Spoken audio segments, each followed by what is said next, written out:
और उसकी फुर्ती बनी रहे। तुझे ऐसी एक बात बताता हूँ, कुछ समझ आ रहा है तुझे? ये सब तुझे कभी किसी ने नहीं बताया होगा। मैं ज्ञानी हूँ और तू अज्ञानी, इसीलिए ध्यान से सुन। अगर इनकार कर दूं तो क्या तुम चुप रहोगे? अरे मूर्ख, ये घना जंगल है। यहाँ जहरीले सांप, खूंखार और भयानक जानवर हर कदम पर पाए जाते हैं। तू अगर इसी तरह बिना देखे, बिना सोचे तेजी से चलता रहेगा तो किसी न किसी जानवर का भोजन बन जाएगा। समझ आया कुछ? अगर इस तरह धीरे धीरे चलोगे ना, हम अपने लक्ष्य की ओर 4 दिन नहीं बल्कि 40 दिन में पहुंचेंगे। चलो जल्दी। अरे रुक जा, अरे रुक जा, अब चलना मेरे लिए असंभव है। मेरी जान निकली जा रही है। कुछ देर इस पेड़ के नीचे विश्राम करते हैं, फिर चलेंगे। पंडित जी! क्या हुआ? क्या कोई शेर आ गया है? हाँ, बड़ा सा शेर ही आ गया है पंडित जी। बड़ा शेर! बड़ा शेर! भागो भागो भागो!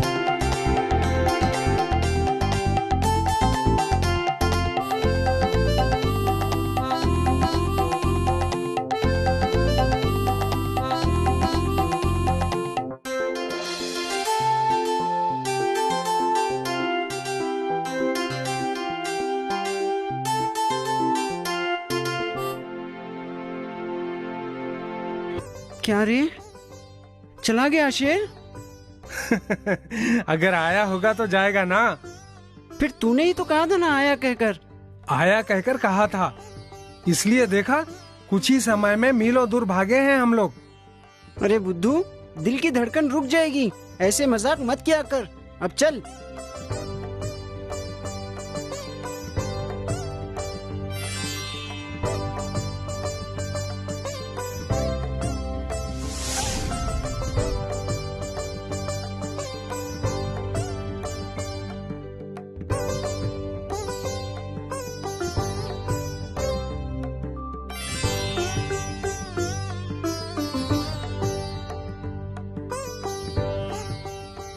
अरे ये नदी पार करना होगा अब। चलो फिर पार करते हैं। हाँ? क्या क्या कहा? इसे पार करना कोई बच्चों का खेल नहीं है। ये एक महान और विशाल नदी है और मुझे तैरना भी नहीं आता। पेड़ पर चढ़ना नहीं आता, तैरना नहीं आता। अरे तुझे बताना भूल गया, नदी में मगरमच्छ भी होते हैं। ये बात आधा रास्ता पार करने के बाद याद आया तुम्हें। खैर छोड़ो, वो अगर खाएगा तो भी मुझे ही खाएगा, तुम्हें नहीं, क्योंकि तुम तो एक महान पंडित हो ना। अरे मूर्ख, जंतुओं को बड़ा छोटा, जवान बूढ़े का अंतर पता नहीं होता। उनके लिए सब बराबर होता है, बस खाना ही उनका काम है। आपसे भी ज्यादा खतरनाक है स्वामी। ओहो, कितनी बड़ी बात कही। एक बार पार कर ले, बताता हूँ। हाँ, यही है महाराज ने जो कहा था ना, मेघा पर्वत।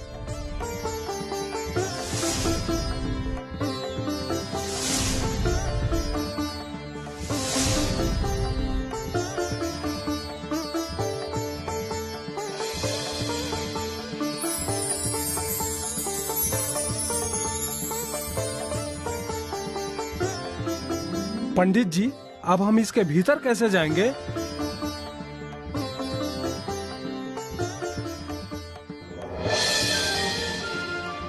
ये देखो, ये है वो पुस्तक जिसमें सभी लिखा होता है।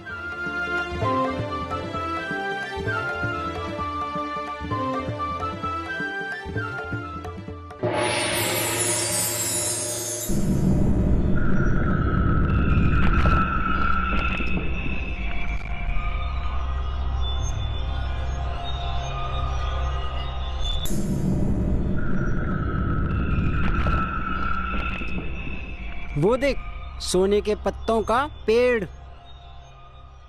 फिर देर किस बात की, उसके पत्ते तोड़कर हमारे राज्य को वापस जाते हैं।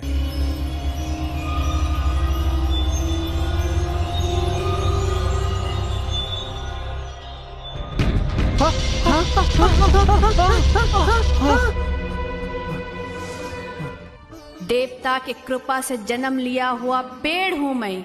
मुझ में कई गुप्त पवित्र शक्तियों को डाला गया है। तुम मानव ने मुझे छूकर अपवित्र कर दिया है। अगर तुम्हें मुझ में से कुछ भाग लेना है तो तुम में से किसी को अपने प्राण त्याग कर मुझे रक्त अभिषेक करके मुझे फिर से पवित्र करना होगा। तभी तुम मुझ में से कुछ भाग ले जा पाओगे। अपने प्राण दिए बिना ये संभव नहीं होगा। क्या क्या क्या क्या क्या? इस पेड़ के भाग लेने के लिए हम में से किसी एक को प्राण त्यागना होगा? हाँ, प्राण रहे तो किसी भी तरह जी सकते हैं। चलो वापस चलते हैं। पंडित जी, इतने कठिनाइयों से यहाँ तक पहुँचे हैं, हमारे राज्य की प्रजा को अशुद्ध जल पीकर प्राण त्यागने से अच्छा है हम अपने प्राण त्याग दें। अरे क्या तेरी बुद्धि भ्रष्ट हो गई है? मेरी बात सुन, वापस जाते हैं। अरे अरे रुक जा, रुक जा। नहीं नहीं, महाराजा ने हम पर विश्वास करके यहाँ भेजा है। हमारे राज्य की प्रजा को बचाना हमारा कर्तव्य है। ऐसे में मैं ही अपने प्राण देता हूँ। मेरे रक्त से रक्त अभिषेक करता हूँ।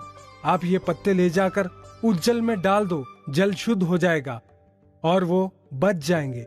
हम सबके लिए यही ठीक होगा, समझे आप? तू अज्ञानी है, ऐसा मत कर, रुक जा।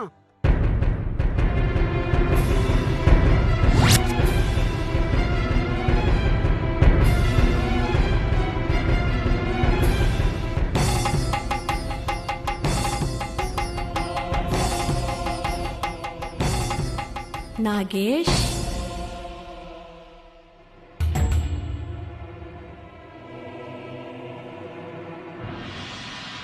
मुझे क्षमा कीजिए, मनुष्य की प्राण को त्यागने की बात कही, इसीलिए मायावी पेड़ समझा था। लेकिन देवी की महिमा हो सकती है, इस बात का ज्ञान नहीं था। आपके दर्शन से हम धन्य हो गए।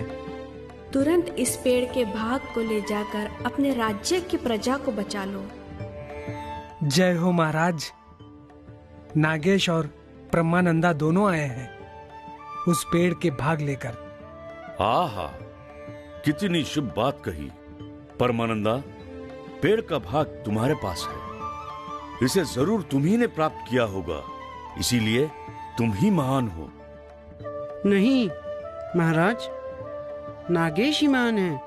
नहीं नहीं, आप ही महान हो। नहीं नागेश, अंतिम समय में तुमने ही अपने प्राण समर्पित किए, इसीलिए तुम महान हो। फिर वही बात कहा ना, आप ही महान हो। नहीं नहीं, तुम ही महान हो। कहा ना, तुम ही महान हो।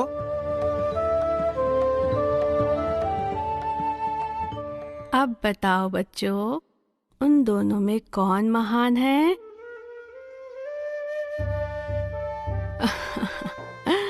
मैं ही बताती हूँ।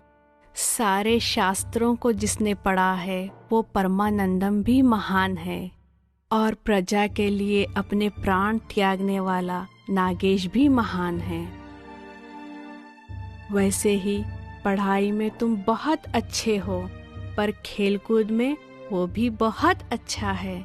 हर कोई किसी न किसी वजह से अच्छा होता है, इसलिए सबकी खूबी को देख बढ़ाई करना चाहिए और कमियों को देख नीचा नहीं देखना चाहिए।